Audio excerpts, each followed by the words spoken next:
James Dunn thought that this February day in early 1841 would be his last. He was tied up and riding a Comanche pony, and his Comanche captors drove a herd of stolen horses across a shallow ford at the intersection of the ancient Pinta Trail with the Guadalupe River 45 miles north of San Antonio, Texas. Just the day before, Comanche chief Yellow Wolf and 80 of his warriors had struck at the western outskirts of the city. They killed 3 people and captured an Irish immigrant, James Dunn, who was tending his sheep. Only a lush mane of copper-red hair saved him from a swift blow from a spear. The Comanches had never seen such hair before and were amazed at the sight of a man supposedly blessed by the Great Spirit and apparently possessing witchcraft abilities. But Dunn was worried about his scalp. The Yellow Wolf Company moved north from San Antonio along the ancient Pinta Trail to their native village in the hills high above the Guadalupe and Colorado rivers. The Indians stopped at the river for a watering hole. In the late afternoon the detachment moved up the north bank. Suddenly a thunderous volley of shots filled the river valley, bullets knocking several Comanches to the ground. The Irishmen saw at least a dozen Texas Rangers on the ridge of the south bank, shrouded in gunpowder. Dunn had hoped for salvation.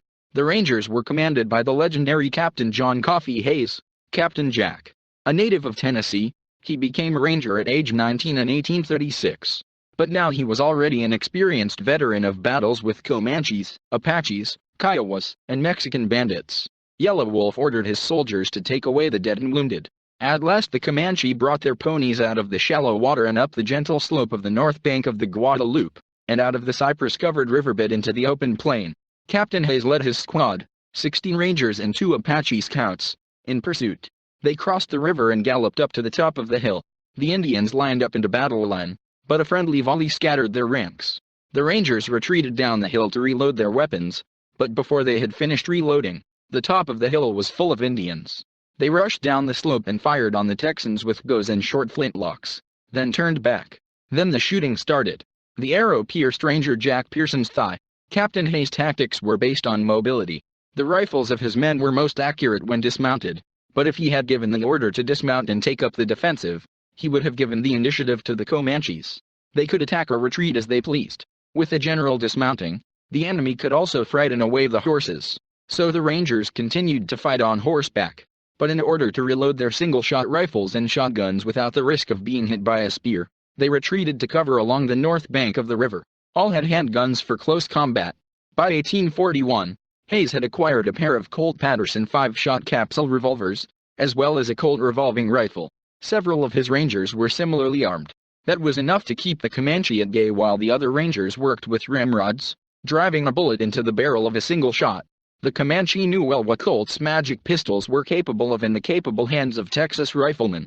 The Texans climbed to the top of the hill, broke through the curtain of trees that bordered the river and stream bed, and again emerged onto the open plain. They approached from the Indian battle line to a distance of 60 yards and scattered their ranks again with the volley. Yellow Wolf noted with growing fury the growing number of dead and wounded warriors, as well as the number of ponies shot down. Another volley of fire followed in a retreat. But Hayes realized that the vastly outnumbered Indians would eventually succeed in outflanking the Rangers, cutting them off from their refuge on the riverbank. A decisive move was needed, and Captain Hayes ordered the Rangers to split up. Half of his men followed at a distance as a reserve. The forward detachment again ran into the Indian battle line, fired a volley and began to retreat. The Comanches gave chase and ran into the reserve. The Rangers opened deadly fire with their revolvers. Several warriors were killed. The leader of the Yellow Wolf was seriously wounded. Picking up the dead and wounded, the Comanches began to retreat. The Yellow Wolf was barely holding on to the pony. They abandoned most of the captured horses, but dragged the prisoner Don along with them. His Irish luck hasn't smiled at him yet. In addition to Pearson, 2 other Rangers were wounded in the fight.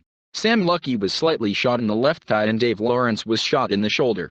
A few months later, Lucky would receive another bullet wound when Hayes's company was ambushed by Comanches at Bandera Pass, and another musket bullet would go through him at the Battle of Mexican Regulars at Salado Creek in September 1842. As a result, the bullet-ridden Texan, fighting in the Confederate Army, will die 20 years later in September 1862 in the Battle of Antietam, the bloodiest battle of the American Civil War. The Irishman James Dunn was sure that the defeated Comanches would recoup on him. 23 warriors fell in this battle. Their bodies were hidden to protect them from scalping. Of the 37 wounded soldiers, 13 subsequently died. The Yellow Wolf covered himself with shame. He lost more than half of his warriors. 3 years later, Captain Hayes and Yellow Wolf clashed again at Vaquero Creek. several miles from the scene of the fight described above. The Yellow Wolf died, struck down by a ranger volley. The Comanches didn't kill James Dunn. A few weeks later, he escaped and enlisted in Captain Hay's Ranger Company. He said that the Indians did nothing wrong to him, but constantly tried to wash the paint off his red hair and nearly drowned him. Dunn, like Lucky, was wounded at the Bandera Pass a few months later, but survived. He survived several more escapes from the Indians. For example, on August 12, 1844, a small group of Comanches attacked Dunn and 3 other rangers who were bathing in the Nueces River. Dunn and another bather, stark naked, picked up their horses and rode the 120 miles to San Antonio, arriving heavily tanned but scalped. Irish luck did not leave him.